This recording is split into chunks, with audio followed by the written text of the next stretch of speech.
আসসালামু আলাইকুম গাইস, আশা করি আপনারা সবাই ভালো আছেন। আল্লাহর অশেষ রহমতে আমিও অনেক ভালো আছি আলহামদুলিল্লাহ। তবে আমি মনের দিক থেকে খুবই মর্মাহত, কারণ আমার ভোমরাবাসী আজ ভালো নেই। এত পরিমাণে পানির চাপ, যেটা আমার লাইফে আমার বয়সে আমি এখনো দেখি নাই। ভোমরা বাংলাদেশের দ্বিতীয় বৃহত্তম স্থলবন্দর, তারপরেও কেন ভোমরার অবস্থা এই হবে? আমি যেসব ঊর্ধ্বতম কর্মকর্তা আছে তাদের দৃষ্টি আকর্ষণ করছি যেন এই পানি নিষ্কাশনের পথ খুবই দ্রুত ব্যবস্থা করা হয়, খুবই দ্রুত পানি নিষ্কাশনের জন্য ব্যবস্থা নেওয়া হয়। আমি ভোমরা ইউনিয়নের চেয়ারম্যানকে দৃষ্টি আকর্ষণ করছি, তিনি যেন খুবই দ্রুত পদক্ষেপ নেয়, যেন ভোমরার মানুষ সারা খালি ভোমরা রাশিদা বেগম নয়, ভোমরার রাস্তার আশেপাশে নয়, সারা ভোমরা এলাকাটাই ডুবে আছে পানিতে। খুবই মর্মাহত একটি অবস্থা, যেটা ভোমরাবাসী কখনোই প্রত্যাশা করে না।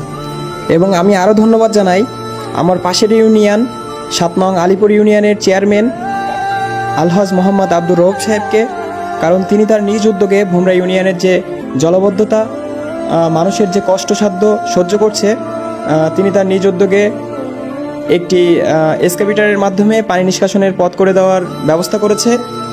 তো আমি ভোমরা ইউনিয়নের পক্ষ থেকে, আমার পক্ষ থেকে ভালোবাসা উৎসর্গ করলাম মোহাম্মদ আলহাজ আব্দুর রৌফ সাহেবকে। আর আমরা ভোমরাবাসী খুবই লজ্জিত, কারণ আমাদের চেয়ারম্যান সাহেব থাকতেও পাশের ইউনিয়নের চেয়ারম্যান সাহেব আমাদের ভোমরা ইউনিয়নের যে পানিবদ্ধতা, জলবদ্ধতা পথ নিষ্কাশন করছে। তো আমি দৃষ্টি আকর্ষণ করছি ভোমরা ইউনিয়নের সুযোগ্য চেয়ারম্যান মোহাম্মদ ইসরাইল গাজীকে, তিনি যেন খুবই দ্রুততার সাথে ভোমরা গ্রামের বা ভোমরা গ্রামের আশেপাশে যেসব গ্রাম আছে এবং জলবদ্ধতা আছে, সব পানি যেন দ্রুততার সাথে নিষ্কাশনের ব্যবস্থা করে এবং খালে নামিয়ে দেওয়ার ব্যবস্থা করে। এবং আমি আরও দৃষ্টি আকর্ষণ করছি সাতক্ষীরা জেলার যে সকল ঊর্ধ্বতম কর্মকর্তা আছে তাদের দৃষ্টি আকর্ষণ করছি যেন ভোমরা স্থলবন্দরের দিকে সুদৃষ্টি জ্ঞাপন করে, কেননা ভোমরা স্থলবন্দর খালি একটি গ্রাম নয়, এটা সারা বাংলাদেশের একটি দ্বিতীয় বৃহত্তম স্থলবন্দর। সুতরাং আমাদের ভোমরা স্থলবন্দরের দিকে, সাতক্ষীরা জেলার স্থলবন্দরের দিকে যেন সুদৃষ্টি জ্ঞাপন করে, এই প্রত্যাশা আমি করব। আর এই জলবদ্ধতা, পানিবদ্ধতা যেন খুবই দ্রুততার সাথে নিষ্কাশনের ব্যবস্থা করা হয়, এই প্রত্যাশা আমি তাদের কাছে করব।